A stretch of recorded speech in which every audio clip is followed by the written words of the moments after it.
Vamos a abrir la Biblia, amados hermanos. Gloria a Dios. En el Evangelio de Juan, el capítulo 15, verso 18. Cuando lo tienen, dicen amén. Leo la santa, poderosa palabra de Dios en el nombre del Padre, del Hijo y del Espíritu Santo. Amén. Si el mundo os aborrece, sabed que a mí me ha aborrecido antes que a vosotros.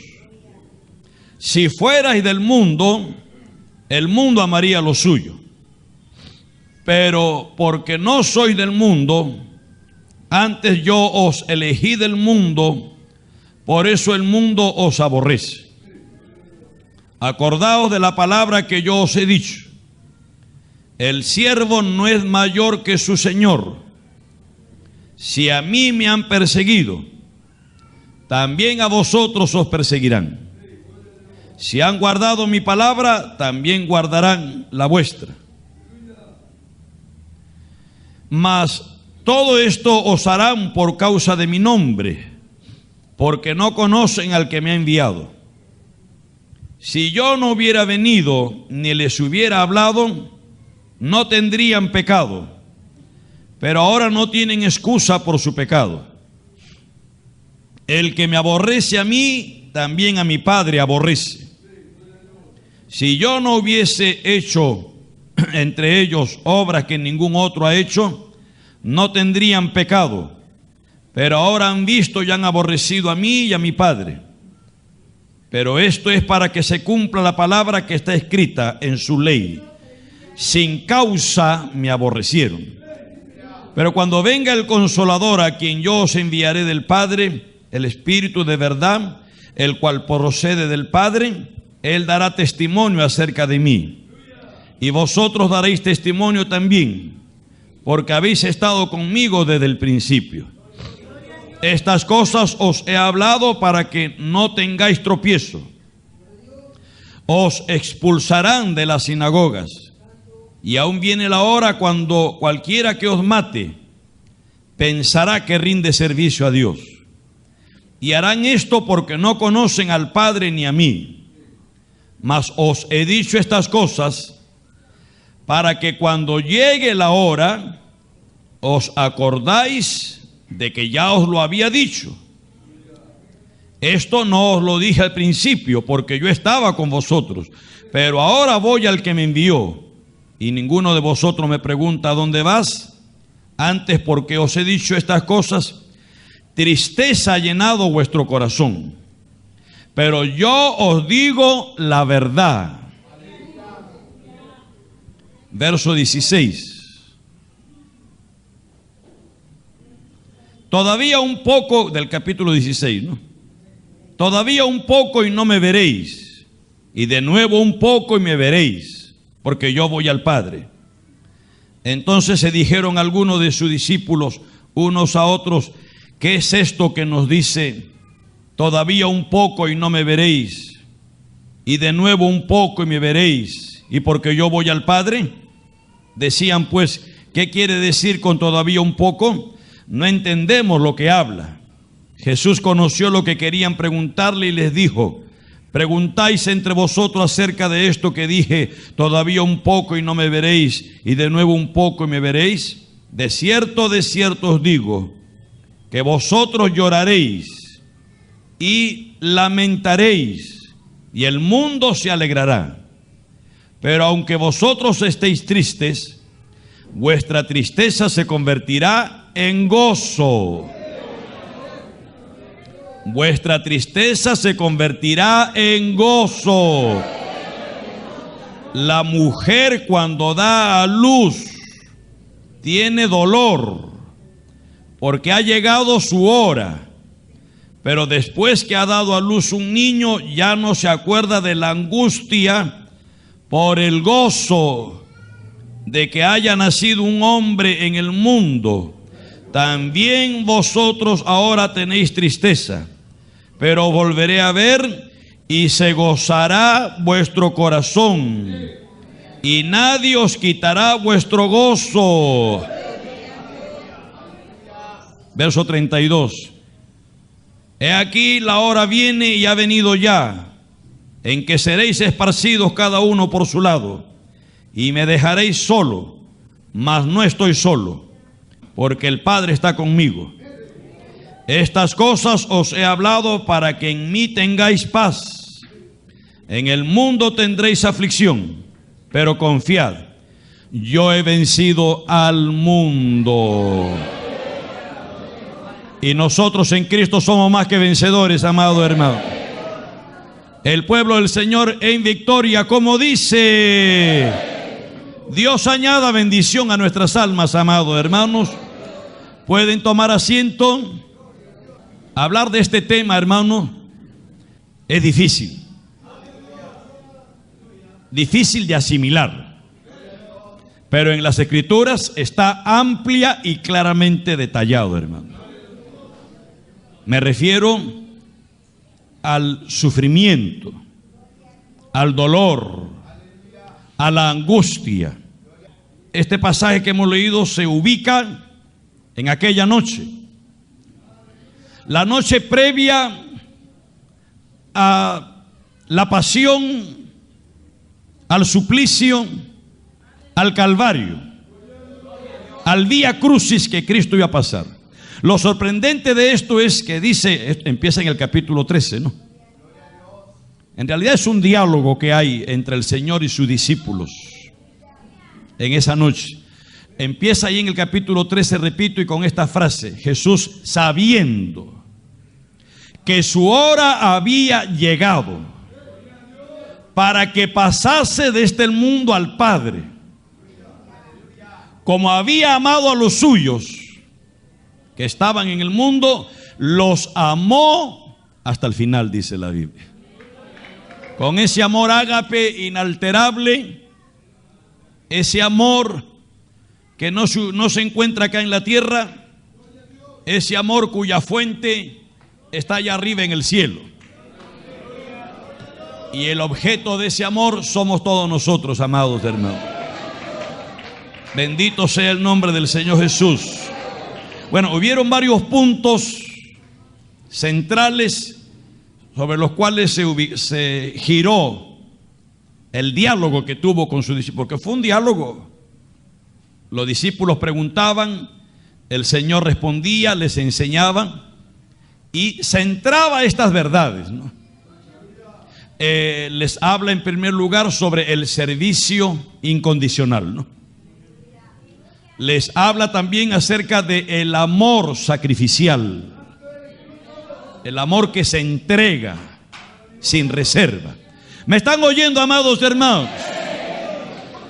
Gloria a Dios. Les habla de virtudes como la paz de Dios, la paciencia, el gozo del Señor. Alabado sea el nombre de Dios.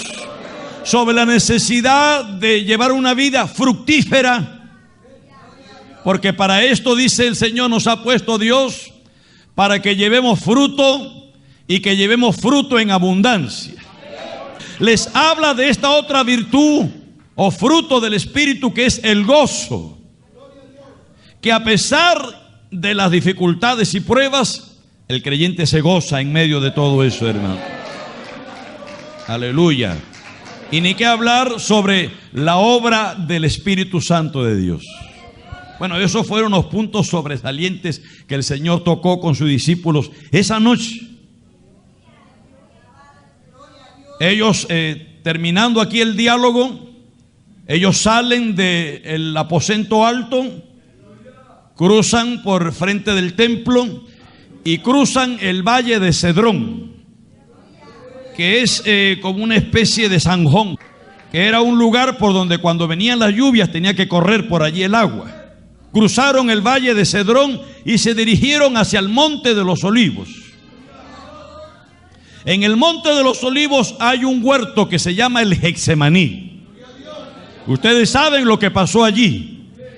Y allí es donde empieza la pasión de Cristo, que estando, dice, en gran sufrimiento y estando intercediendo, dice la Biblia que sudaba y su sudor eran como grandes gotas de sangre. La Biblia llama a Cristo varón de dolores, experimentado en quebrantos. Aleluya, gloria al nombre de Dios. Allí en ese huerto, que también lo conocía Judas, era uno de los 12. Judas llegó con una turba para entregar al maestro. Ahí empieza su pasión, repito. El Señor es entregado. La turba lo lleva ante el tribunal de Anás y Caifás, donde es interrogado. Allí le hacen un juicio religioso, sumario, claro está, amañado, con mentiras, con fraude y engaños. Lo llevan al pretorio y lo entregan a Poncio Pilato, donde Poncio Pilato lo examina, lo envía a Herodes, lo vuelve a regresar. Bueno, estoy resumiendo, ¿no?, lo que ustedes conocen también. Alabado sea el nombre de Dios. Poncio Pilato lo quiere soltar porque él tenía temor, sabía que era un hombre justo, lo castiga, lo flagela, gloria a Dios, pero lo condena a ser crucificado. Todo eso, hermano, durante toda esa noche terrible. Fue una noche de pasión, fue una noche dolorosa. Fue golpeado, flagelado, y en la mañana, amaneciendo muy temprano, ya lo llevaron al Gólgota, el Vía Crucis, que termina con la crucifixión. Lo más sorprendente es que el Señor sabía todo eso. Él sabía todo eso, hermano. Pero él era un líder de verdad. Y el líder es valiente. El líder no teme. El mismo Señor le dijo a sus discípulos: no temáis a los hombres, porque los hombres nada pueden hacer. No temáis a los que matan el cuerpo, porque nada más pueden hacer. Teman a aquel que puede destruir vuestro cuerpo y vuestra alma en el infierno. A él teman, le dijo el Señor. El líder no es cobarde. El líder no es medroso. El líder no se acomoda a las circunstancias ventajosas o no que puedan haber. El líder es de una sola pieza. El líder habla la verdad también. ¿Por qué los discípulos les fue difícil asimilar lo que el Señor les hablaba? Porque para la condición humana rechaza. El Señor les estaba hablando de muerte. El Señor les estaba hablando de sufrimiento. Y no fue solamente ese momento. Usted lee las Escrituras y hasta en 3 oportunidades, reiteradas veces, el Señor les hablaba de que en el mundo tendrían aflicción, en el mundo tendrían sufrimientos. Yo les digo la verdad, dice el Señor. El Señor como líder no disfrazó la verdad, no doró la píldora. El Señor nunca creó falsas expectativas en nadie. El Señor más bien les hablaba con la verdad. Les hablaba lo que iba a venir. Les decía: los van a expulsar de las sinagogas, los van a perseguir por mi causa. Va a llegar la hora que cuando los maten pensarán que rinden culto a Dios. Todas estas cosas vendrán por mi nombre. Pero no teman, dice el Señor. Yo he vencido ya al mundo. Es decir, yo como vuestro líder ya he atravesado por todo este valle de sombra y de muerte. Yo ya he llegado a la cumbre. Y ustedes están ligados a mí. Y si yo he vencido, ustedes si se mantienen ligados a mí, permaneced en mí y mi palabra permanezca en vosotros, dice el Señor. Es decir, que el Señor está hablando de una mutua inmanencia, una mutua interdependencia. Así como la vid sin los pámpanos no puede llevar fruto, los pámpanos sin la vid tampoco no es nada. La vid a través de los pámpanos es que refleja la vida que tiene. La savia corre por la vid y se refleja en el fruto. Los pámpanos sin la vid nada somos también nosotros. Cristo dijo: sin mí nada podéis hacer. Oh, gloria al nombre de Dios. Aleluya. El Señor nunca creó falsas expectativas en nadie. Más bien el Señor les dijo, a aquellos que venían a Él, le dijo: las zorras tienen sus guaridas, las aves del cielo tienen sus nidos, pero yo, el Hijo del Hombre, no tengo ni una almohada donde recostar mi cabeza. Aleluya. Y el que le había dicho: Señor, te seguiré a donde sea, cuando escuchó eso, porque el Señor nunca, hermano, doró la píldora, repito. Más bien les habló sobre el sufrimiento. Y les dijo en varias oportunidades: el discípulo no es mayor que su Señor. Nadie puede erigir una torre si primero no se sienta a sacar cálculos, a ver si le va a alcanzar, ¿no? El Señor le habló a Pablo, y Pablo estaba bien convencido y seguro. Él decía: el Espíritu Santo me dice por todas partes que lo que me espera son sufrimientos. Y por acá, ¿cuántos pueden alabar a Dios? Acá alaban mejor, creo, porque las mujeres saben enfrentar y soportar mejor el sufrimiento. Es que el Señor las ha hecho así. El Señor las ha preparado, porque para que puedan soportar el dolor de parto, un hombre se desmayaría, pero las mujeres lo soportan porque Dios las ha diseñado así. Por eso es que las mujeres estuvieron, cuando los hombres todos salieron huyendo, ellas se mantuvieron ahí al pie de la cruz. Fueron las primeras en llegar al sepulcro.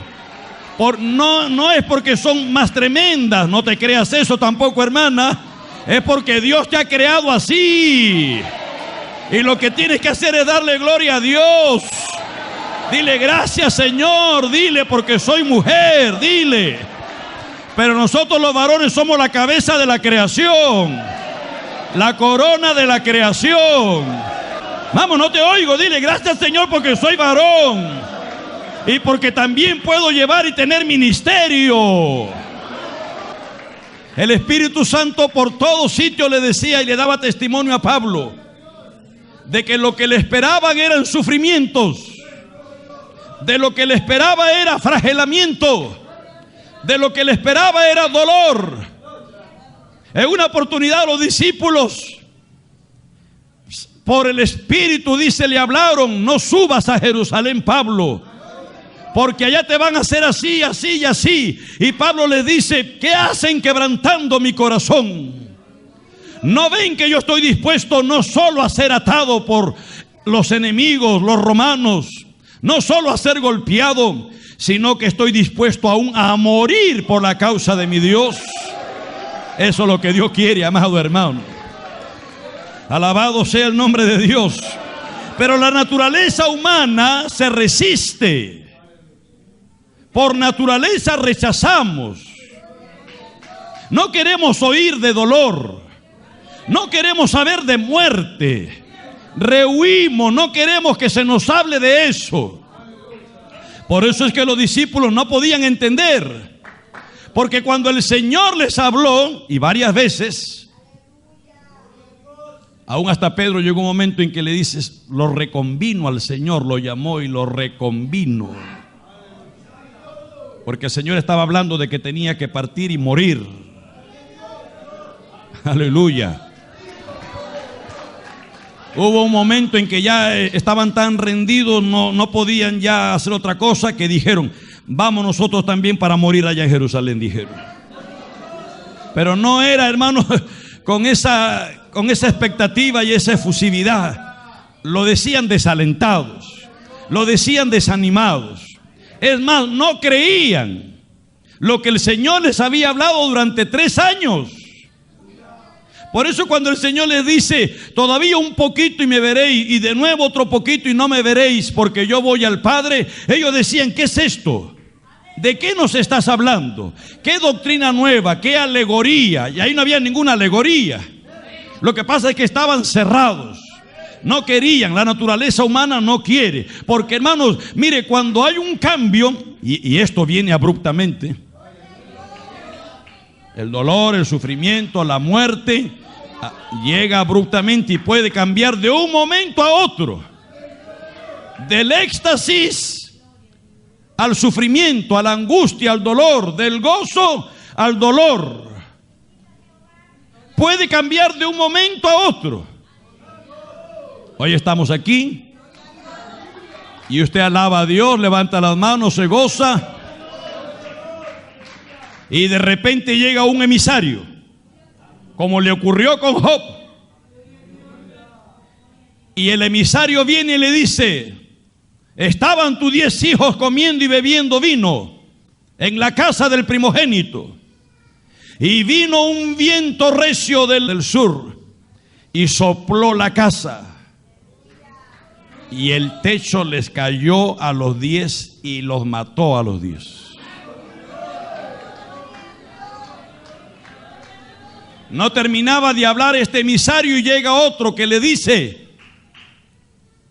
estaban tus obreros paciendo las ovejas, y vinieron los sabeos, vinieron los abigeos, y robaron todo tu ganado, quemaron la hacienda y mataron a tus criados a filo de espada. Solo yo he salvado para venir a darte esta noticia. Y de un momento a otro cambió el panorama. De una vida abundante, de una vida fructífera, de una vida de gozo, de repente cambió al dolor. Hermano, el dolor puede tocar la puerta en cualquier momento. El sufrimiento está a la puerta. El problema no es que lleguen los sufrimientos, el dolor o la muerte. A todos nos va a llegar en algún momento. El problema es cómo enfrentamos, cuál es la expectativa. Haciendo un paréntesis de eso, dice el 13 de marzo, del año 40 del siglo pasado, Alemania, con la Segunda Guerra Mundial, estaba por atacar Inglaterra. Ese día fue nombrado Sir Winston Churchill como primer ministro de Inglaterra. Lo que enfrentaba era algo muy duro, muy difícil, la batalla, terrible. Pero él en su discurso dijo algo que hasta hoy siempre se pronuncia.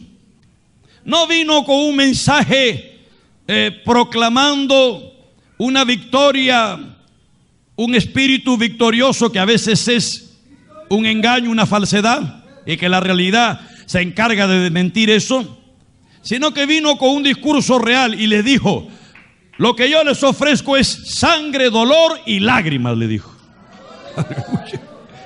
Alabado sea el nombre de Dios. Cristo vive, amado hermano. Y es lo que Cristo le decía a sus discípulos. Es verdad que les hablaba de una corona. Y sí, nos habla: en la casa de mi Padre hay muchas moradas. Si no fuera así, yo lo hubiera dicho, porque Él hablaba la verdad. Hay muchas moradas en la casa de mi Padre. Yo voy a preparar lugar para vosotros. Y si yo me fuere, dice el Señor, voy a volver. Y los voy a tomar a mí mismo, para que donde yo estoy, vosotros también estéis. Eso lo sabían sus discípulos.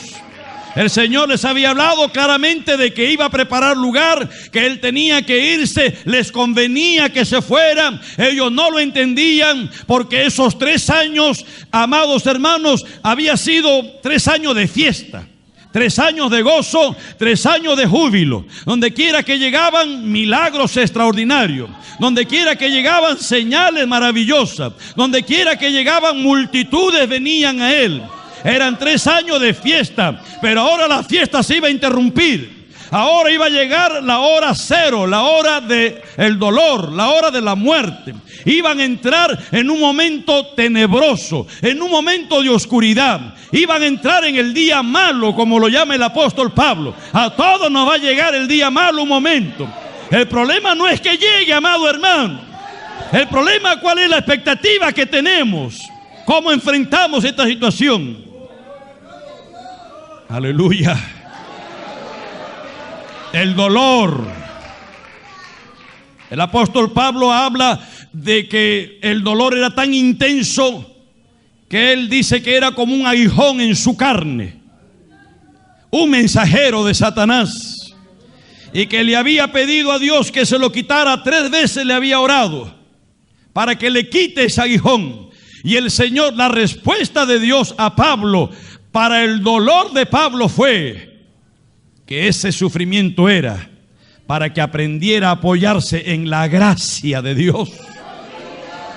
Bástate mi gracia, porque en medio del sufrimiento se perfecciona mi poder. En medio de tu dolor se perfecciona mi poder. Y Pablo lo que había pedido era que él quería ver la gloria de Dios. Él quería ver más de Dios. Él quería más de Cristo. Él quería conocer más a Dios. Pues el Señor le dice: ¿quieres conocerme? A veces hacemos oraciones y no entendemos lo que hemos orado, pero el Señor nos responde: ¿quieres conocerme más y mejor? Ok, pero el sufrimiento es el precio. Acuérdese lo que dice el Señor, que Él mismo le dice: acuérdense lo que les dije. El siervo no es mayor que su Señor. Si a mí me han perseguido, también a vosotros os perseguirán. Alabado sea Dios. Gloria al Señor. El apóstol Pablo dice que es necesario que a través de muchas pruebas y tribulaciones entremos al reino de los cielos. Cristo dijo: bienaventurados sois cuando por mi causa os vituperen, os persigan, os digan toda clase de mal contra vosotros, mintiendo. Gozaos y alegraos, porque grande es vuestro galardón allá en los cielos. Aleluya. Oh, Cristo vive. Vamos un momento a Mateo capítulo 10. Como digo, es un tema un poco escabroso, difícil de digerir por la condición humana, que al hombre no le gusta.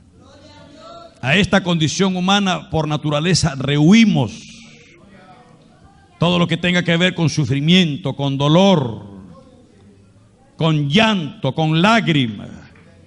Pero es el camino. Ese es el camino, hermano. Cristo dijo que hay que tomar su cruz y que hay que seguirlo todos los días. Repito, el Señor sabía. Y hay una enorme diferencia abismal entre saber lo que viene y enfrentarlo, y no saber y enfrentar lo desconocido. Hay una enorme diferencia. El Señor sabía todas estas cosas. Sabía que su hora había llegado.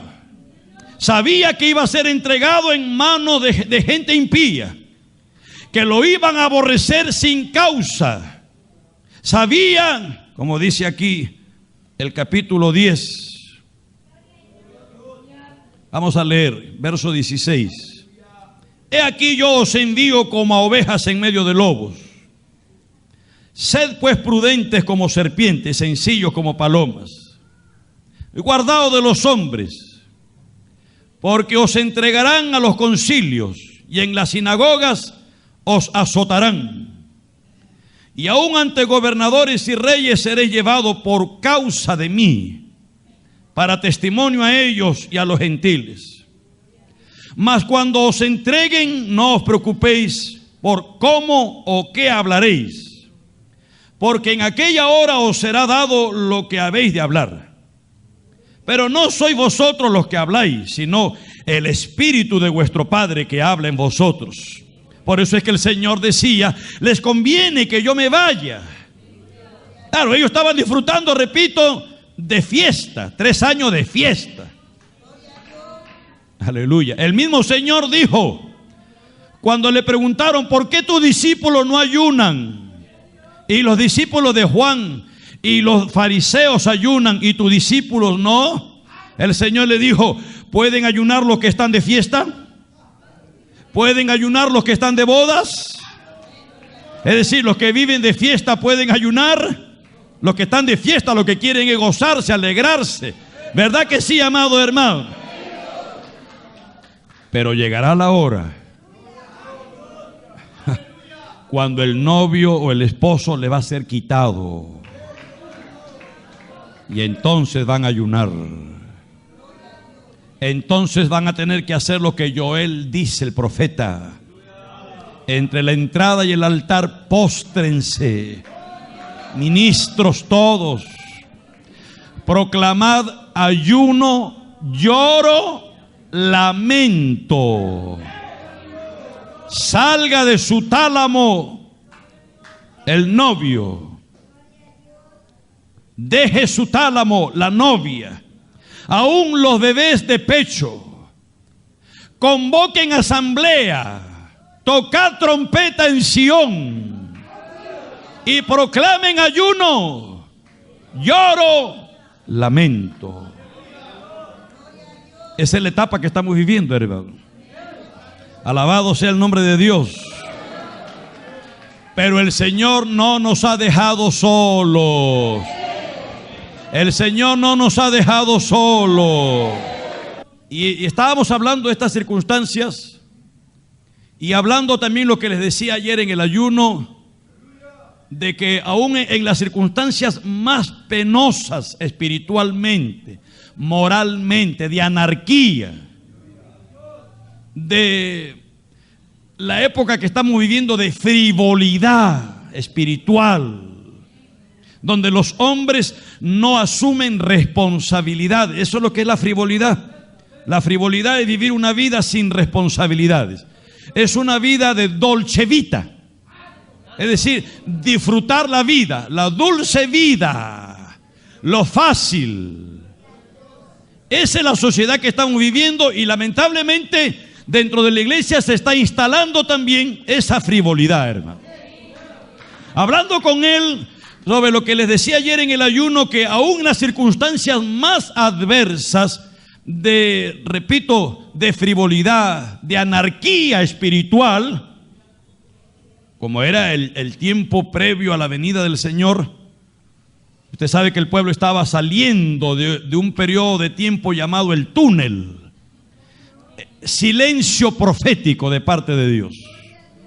Dios como que había callado su voz. Se silenció. Porque Hebreo dice que Dios ha hablado en todo tiempo, de muchas maneras.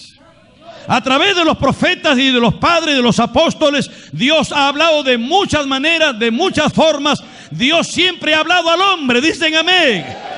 Dios hablaba por sueños, Dios hablaba por visiones, Dios hablaba por ángeles, Dios hablaba por Urim, Dios hablaba por Tumín, Dios hablaba por profetas, Dios hablaba por señales, Dios habla por su palabra. Es decir, que Dios habla, habla y habla y habla y habla. El hombre es el que se vuelve sordo, sordo y sordo. Teniendo oídos no quieren oír, teniendo ojos no quieren ver. Si yo no hubiera venido, dice el Señor, no tendrían pecado. Si yo no les hubiera hablado, ellos no tendrían pecado. Si no hubieran visto las señales que han visto, estarían sin culpa. Pero ahora, porque decid, vemos, son culpables, le dijo. Porque habían visto y oído lo que aún Salomón quiso ver y oír. Lo que la reina del sur cruzó mares para oír la sabiduría de Salomón. Y dice el Señor, He aquí uno más grande que Salomón, dice, hermano. Pero miren, esa situación tan crítica, tan difícil, ahí estaba un Zacarías con Elizabeth, su mujer. Y dice la Biblia que era sacerdote y estaba oficiando. El sacerdocio estaba instalado y estaba intacto. Todo el sacerdocio, todo el ritual judaico, el culto a Jehová, el templo, todo estaba intacto.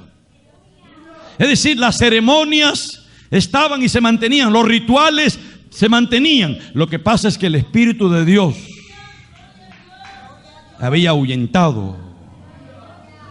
Y yo digo, ¿de qué sirve tanto ceremonial? ¿De qué sirve tanto ritualismo? ¿De qué sirve tanta estructura dogmática, gloria a Dios, o eclesiástica, si no hay presencia de Dios? Si yo no supiera que Él está aquí en esta mañana, hermano, yo no hubiera venido. Si yo no supiera que Él iba a estar aquí, pues mire, no estuviera yo aquí en esta hora. Pero yo creo que Él está aquí en medio nuestro. ¿Lo crees? Tienes que creerlo. Dice la Biblia que este hombre y su mujer eran irreprensibles en todos los mandamientos y sacramentos del Señor. A esa gente a la que Dios usa. Que aún en medio de las circunstancias adversas y difíciles, en el anonimato, porque a Zacarías nadie lo conocía. ¿Quién era Zacarías? Un sacerdote más. Había montones de sacerdotes.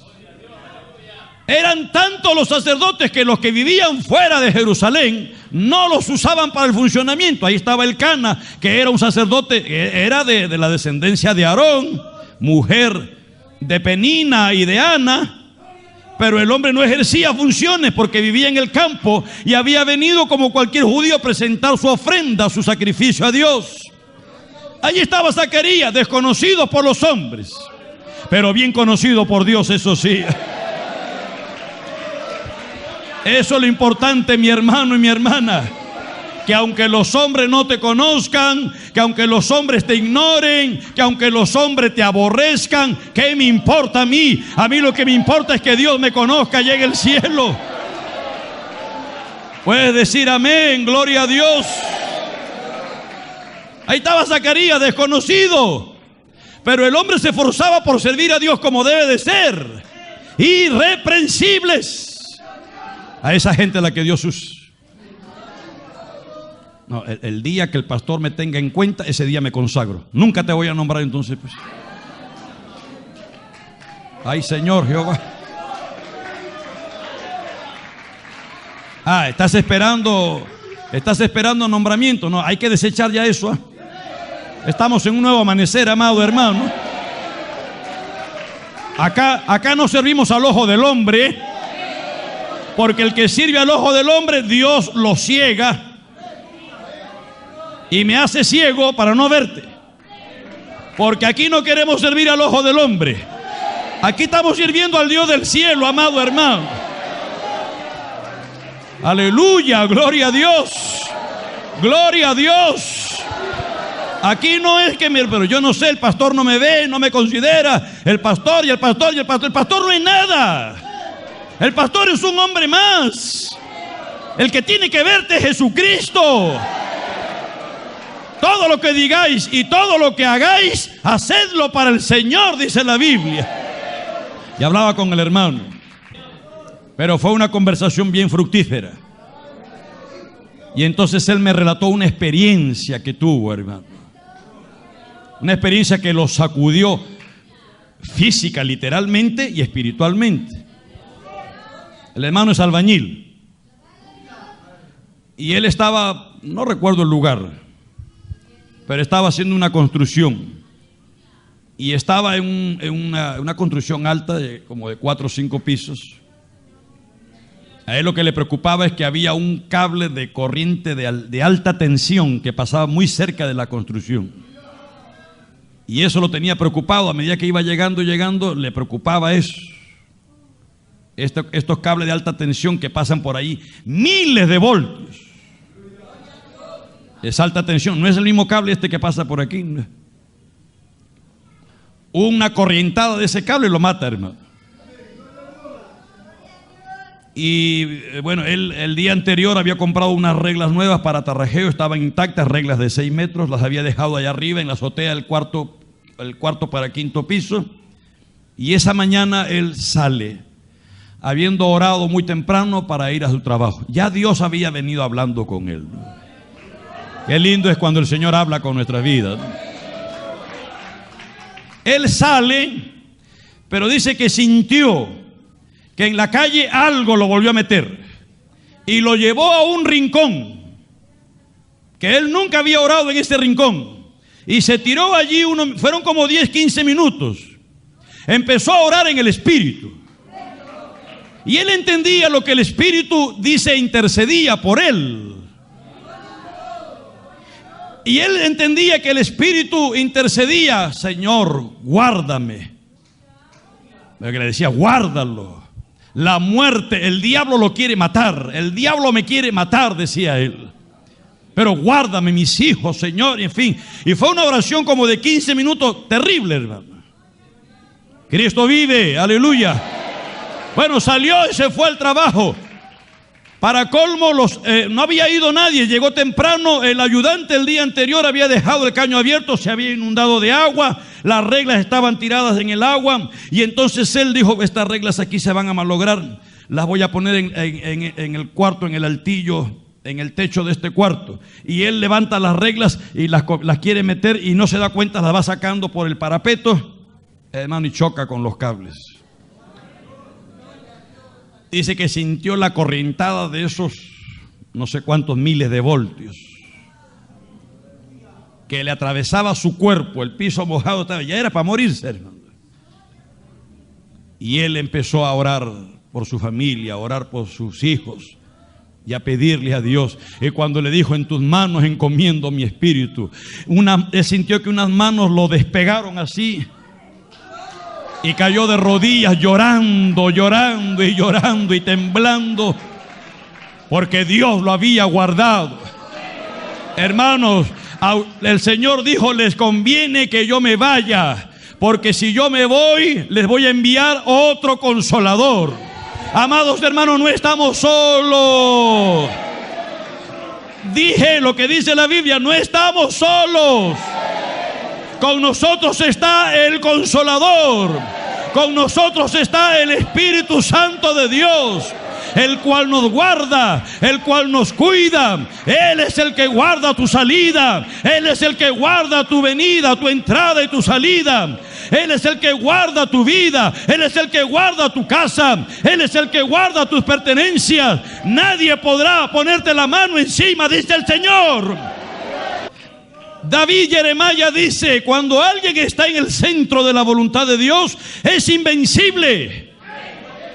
Nadie lo puede tocar, mucho menos matarlo. Cuando Dios haya acabado con él, entonces sí, el Señor dice: sube, siervo, sierva, sube. Y simplemente te acuestas o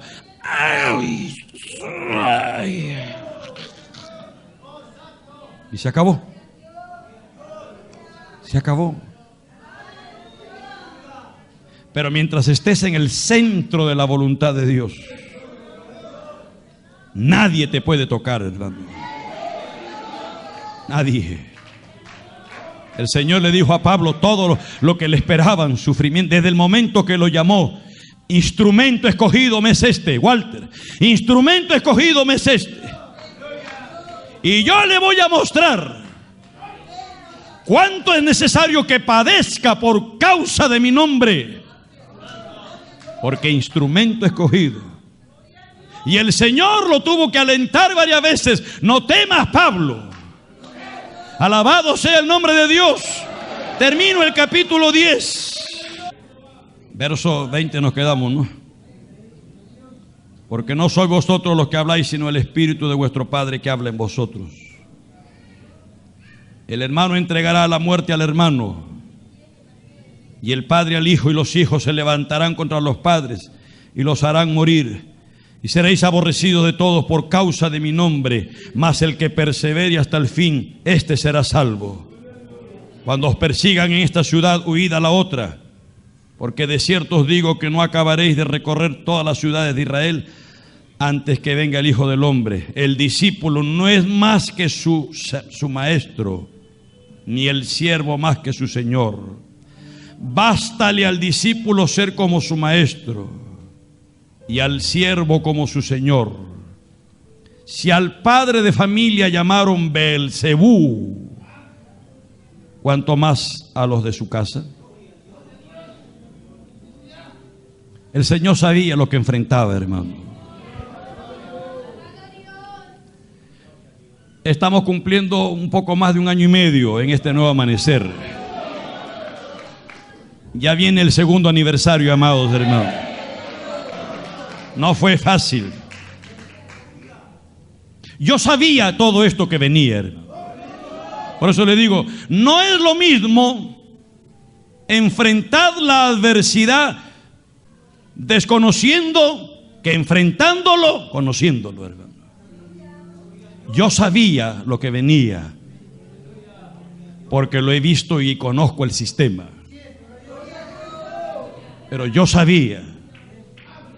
¿Cuántas voces venían a mí y me decían: piensa en tus hijos, piensa en tu familia, piensa en tu estabilidad?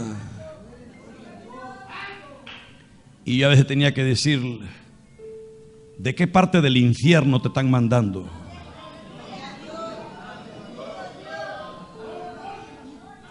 Porque, hermano, Dios nos ha trazado un sendero, hermano. ¿Cuál es el sendero? Toma tu cruz. Toma tu cruz y síguele. ¿Qué es eso de toma tu cruz? La cruz es emblema de vituperio, es emblema de dolor, es emblema de sufrimiento. La cruz es emblema de muerte. Ya no vivo yo, decía Pablo, ya no vivo yo. Cristo vive en mí. Para mí el vivir es Cristo y el morir es ganancia, decía él. La cruz es emblema de muerte. Cristo dijo: el que quiera salvar o ganar su vida, la perderá. Pero el que pierda su vida por causa de mí, la hallará. ¿Qué quiere decir esto? Gloria a Dios. Eran paradojas del Señor, que los discípulos en ese momento, repito, por su condición no lo entendían. Después lo entendieron. El día del Pentecostés, Cristo dijo: cuando venga el Espíritu Santo, no hablará por su cuenta, sino que lo que oyere, hablará, les hará recordar lo que yo les he dicho. El Espíritu de verdad, el cual el mundo no puede recibir porque no le ve ni le conoce, pero vosotros le conocéis porque mora con vosotros y estará en vosotros. Es decir, se meterá en ti. El Espíritu de verdad que les guía a la verdad. Y el Espíritu lo que nos dice es que lo que nos espera son llanto, lágrimas, sufrimiento y dolor. Pero el Señor les habla de una perspectiva diferente de ver el dolor. El mundo ve el sufrimiento sin esperanza. El mundo ve el dolor angustiosamente. Es más, desfallecen ante el sufrimiento. Y por eso es que la gente hasta se quita la vida. Pero el creyente no, el creyente ve el dolor desde la óptica de Dios. ¿Cuál? Que el dolor en el cristiano produce vida. A los que aman a Dios, todas las cosas les ayudan a bien. Esto es, a los que conforme a su propósito son llamados. Porque a los que antes conoció, llamó. Y a los que llamó, los predestinó para que sean hechos conforme a la imagen de Jesucristo. Un varón perfecto. Ese es el propósito de Dios. Los sufrimientos tienen un propósito. Es verdad que al momento no entendemos. Leas el libro, les animo, vuelvan a leer si lo han leído, y si no, adquiéralo, del doctor James Dobson. Cuando lo que Dios hace no tiene sentido. Hay cosas que no entendemos en esta vida, hermano, pero la óptica que el Señor nos da del sufrimiento es este: que así como la mujer cuando va a dar a luz, los dolores son tan fuertes y terribles que llora, se desgarra, hasta se desmayan. A mujeres que se han desmayado. Pero después que da a luz un hijo varón, dice, por el gozo de haber traído un hombre, un hijo a la tierra, se olvida del dolor. El Señor nos dice a todos, así también, hoy lloran, hoy sufren, hoy se lamentan, hoy tienen que ayunar, tienen que ir andando y llorando, hoy tienen que derramar su alma, hoy tienen que gemir, pero cuando el Señor venga por todos nosotros, nos gozaremos.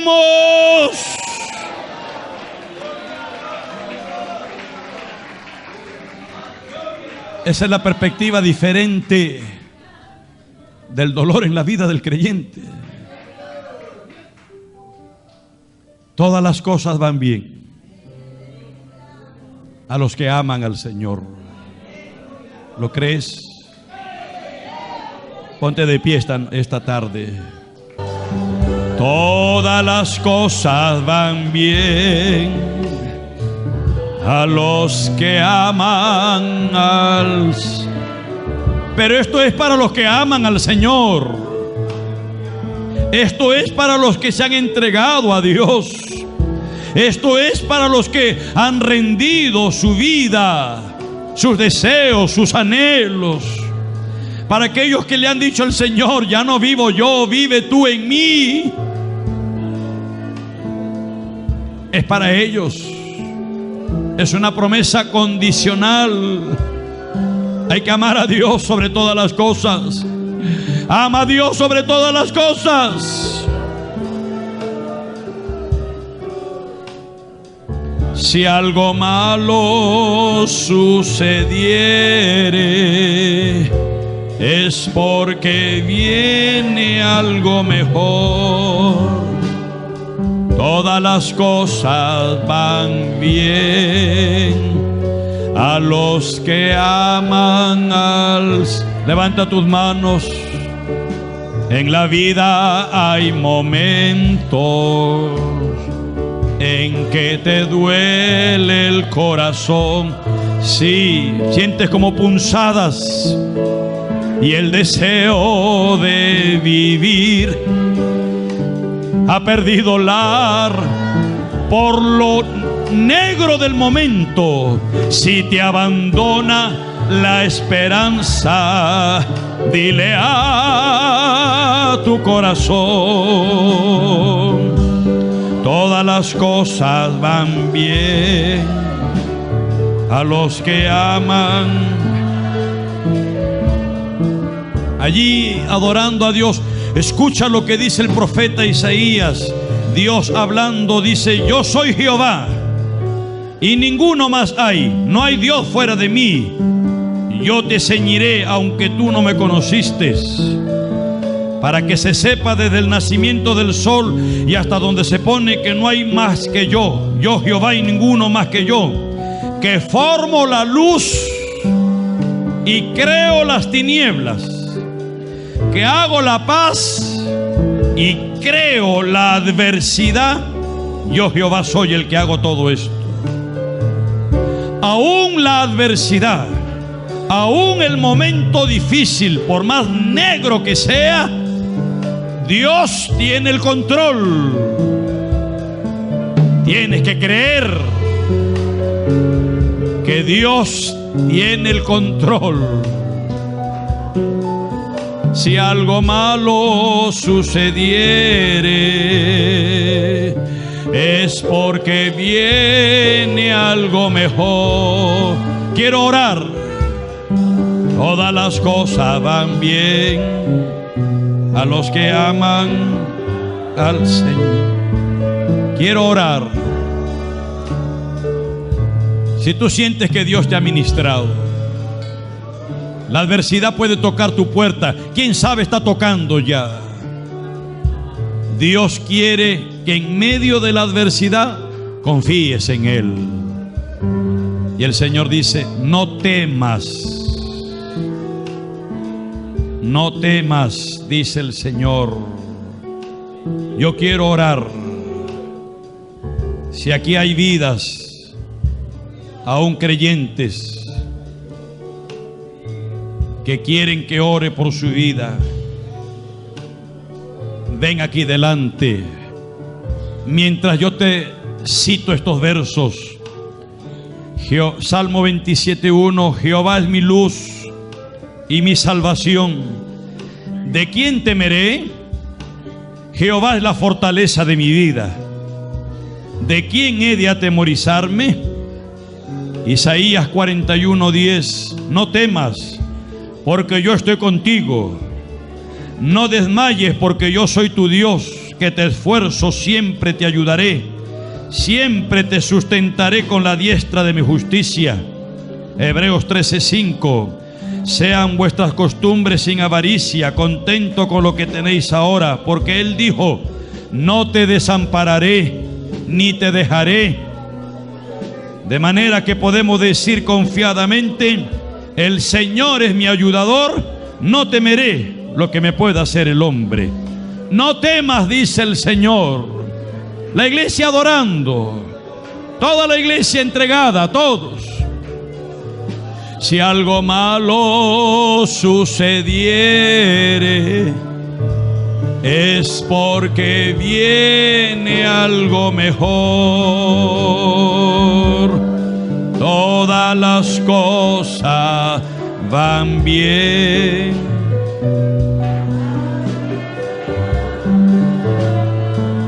A los que aman al Señor. Hermanos, hermanas, es necesario tomar la cruz. El que no renuncia, padre, madre, esposo, esposa, hijos, no puede ser mi discípulo. El que no toma su cruz y me sigue todos los días de su vida, no puede ser mi discípulo. ¿Podéis beber de la copa que yo bebo y del bautismo con que soy bautizado? Le dijo el Señor a sus discípulos. Y ellos dijeron: podemos. Y el Señor estaba hablando de la copa del sufrimiento. De la copa que yo bebo beberéis, y del bautismo con que soy bautizado seréis bautizados. Estaba hablando de un bautismo de dolor. Tenemos que ser sumergidos. Todavía hay creyentes aquí que todavía no saben lo que es beber la copa amarga del dolor. Hay creyentes que todavía no saben lo que es ser sumergido, bañado de dolor, de sufrimiento. No estoy hablando de un dolor de muela, no estoy hablando de un dolor de cabeza, no estoy hablando de que no hay zapato, no estoy hablando de que falta un poco de comida. No, Señor.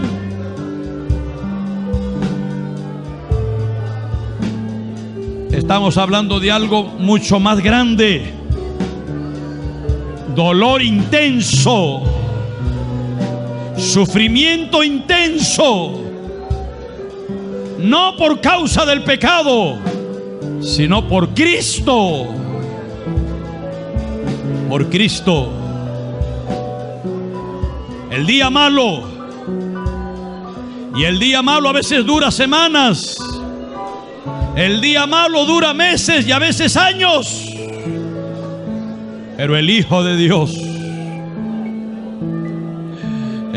Dios, decide seguir ese caminar. Si algo malo sucediere, hermano, hermana, es porque viene algo mejor. Créelo, todas las cosas van bien a los que aman al sudor, sangre y llanto. Sudor, sangre y llanto es lo que espera. Pero confiad, dice el Señor, yo he vencido al mundo. Todo lo puedo en Cristo que me fortalece. Dígalo, dígalo. Todo lo puedo en Cristo que me fortalece. Cuando ves que por causa de Cristo la familia te da la espalda, te rechazan, te insultan, te botan del trabajo, te amenazan y las cosas en vez de mejorar van de mal en peor, gózate, gózate, gózate. ¿Es posible gozarse en medio de la adversidad? Sí se puede, con Cristo. Aleluya. Oh, gloria a Dios. Oh, gloria a Dios. Oh, gloria, gloria, gloria a su nombre. Al Padre eterno damos, a Jesucristo su Hijo le damos, más fuerte al Espíritu Santo le damos. Dele palma, alabanza. Gloria a Dios. Pasen a sus lugares, queridos hermanos.